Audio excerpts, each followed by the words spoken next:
ఆ మినరల్స్ అన్ని రాష్ట్రాలకు సమానంగా అందుబాటులో ఉండాలి. అన్ని రాష్ట్రాలు కూడా సమాంతరమైనటువంటి ధరలో అందుబాటులో ఉండాలి. ఎందుకంటే దేశ అభివృద్ధిలో ఈరోజు మేజర్ మినరల్స్ కీలక పాత్ర పోషిస్తాయి. ముఖ్యంగా మనం ఈరోజు వాడేటువంటి విద్యుత్ ఏదైతే ఉన్నదో విద్యుత్ థర్మల్ ద్వారానే 72% విద్యుత్ ఉత్పత్తి అవుతా ఉన్నది. కాబట్టి విద్యుత్ అందరికీ తక్కువ ధరలో అందుబాటులోకి రావాలనే ఉద్దేశంతో 2018 నుంచి భారత ప్రభుత్వం పవర్ జనరేషన్ కంపెనీలకు థర్మల్ కంపెనీలకు రేటు పెంచకుండా 2018లో ఉన్నటువంటి రేటే ఈరోజు అమలు చేస్తా ఉన్నాం. 2018 తర్వాత ఈ రోజు వరకు మరి కోల్ ఉత్పత్తికి సంబంధించి అనేక ఖర్చులు పెరిగినప్పటికీ కూడా అనేక రకాల కార్మికుల సంబంధించినటువంటి వేతనాలు పెరిగాయి, అనేక రకాల పన్నులు పెరిగాయి. అయినప్పటికీ కూడా ఇన్పుట్ కాస్ట్ పెరిగినప్పటికీ కూడా మరి తక్కువ ధరలో విద్యుత్ ప్రజలకు అందుబాటులో ఉండాలనే ఉద్దేశంతో మేము కోల్ రేటు పెంచడం లేదు. అదేవిధంగా ఈరోజు స్టీల్ కూడా తక్కువ ధరలో ఉండాలనే ఉద్దేశంతో ఐరన్ ఓర్ పైన కూడా మేము పన్నులు పెంచడం లేదు. అదేవిధంగా సిమెంట్ పైన కూడా అదేవిధంగా చూస్తా ఉన్నాం. కొన్ని రాష్ట్రాలు తమ రాజకీయమైన లేక తమ ఆర్థికపరమైన అవసరాల కోసము రేట్లు పెంచుతున్నటువంటి పరిస్థితుల్లో ఆ రాష్ట్రాలలో మరి ఇన్వెస్ట్మెంట్ తగ్గుతాయి, ఉన్న పరిశ్రమలు తరలి వెళ్తాయి.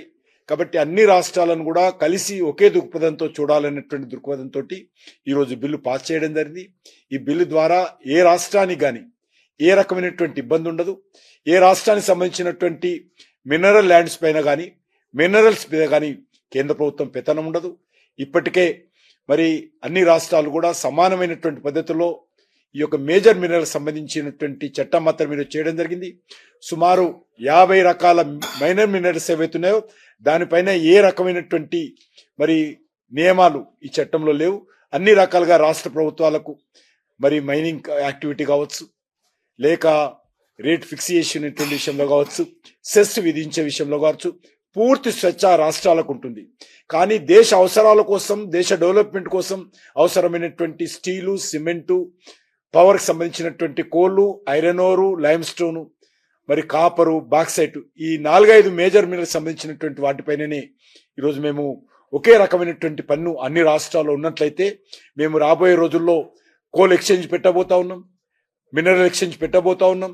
ఆ రకమైనటువంటి ఎక్స్చేంజ్ పెట్టినప్పుడు అన్ని రాష్ట్రాలు కూడా సమానమైనటువంటి కోల్ ఉత్పత్తి చేసేటువంటి రాష్ట్రాలకు సమానమైనటువంటి ప్రాతినిధ్యం ఉండాలా అనేటువంటి ఆలోచనతోటి ఈరోజు బిల్లు పెట్టడం జరిగింది. కొంతమంది ప్రచారం చేస్తున్నట్టుగా రాష్ట్రాల హక్కులు తీసుకుంటున్నామనో, రాష్ట్రాల మీద పెత్తనం చేస్తున్నాం అనేటువంటిది ఆలోచన మంచిది కాదు. కేంద్ర ప్రభుత్వం ఈరోజు కోల్ మీద మరి ఎగ్జాంపుల్ తీసుకుంటే 4% GST మాత్రమే మాకు వస్తుంది. మిగతా అన్ని రకాల పన్నులు ఆయా రాష్ట్రాలకు వెళ్తాయి.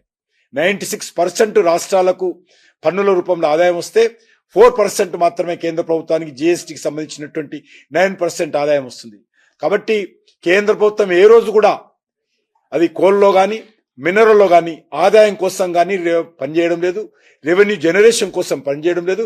కానీ రాష్ట్రాలకు ఆదాయం రావాలి, రాష్ట్రాలు ఆ రోజు రెవెన్యూలో భాగస్వాములుగా ఉండాలి, రాష్ట్రంలో మినరల్ డెవలప్మెంట్ కావాలి, మినరల్ ఉత్పత్తి అయిన తర్వాత ఆ రాష్ట్రాల్లో పరిశ్రమలు రావాలి, ఆ రాష్ట్రాల్లో ఉపాధి అవకాశాలు మెరుగుపడాలి, ఆ రాష్ట్రాల్లో పరిశ్రమలు రావాలి, ఆ రాష్ట్రాలకు సంబంధించినటువంటి మౌలిక వసతులు పెంచుకునే విషయంలో కృషి చేయాలి. కాబట్టి రాష్ట్రాలు బాగుంటేనే కేంద్రం బాగుంటుంది, దేశం బాగుంటుందనే ఆలోచనతోటే ఈరోజు ఈ చట్టం తీసుకురావడం జరిగింది. దీని ద్వారా మరి తప్పకుండా రానున్న రోజుల్లో పారిశ్రామిక ఉత్పత్తి మరింతగా పెరుగుతుంది, ఉద్యోగ అవకాశాలు మెరుగుపడతాయి, ఆయా రాష్ట్రాలు రెవెన్యూ ఆదాయం పెరుగుతుంది. కానీ ఒకటే రకమైనటువంటి ఆదాయము, ఒకే రకమైనటువంటి పన్నులు ఉండాలనేటువంటి ఆలోచనతో బిల్లు పెట్టడం జరిగింది. స్లోగా దీనిపైన వివిధ రాష్ట్రాల్లో చర్చించిన తర్వాత గైడ్ లైన్స్ నిర్ణయిస్తాం.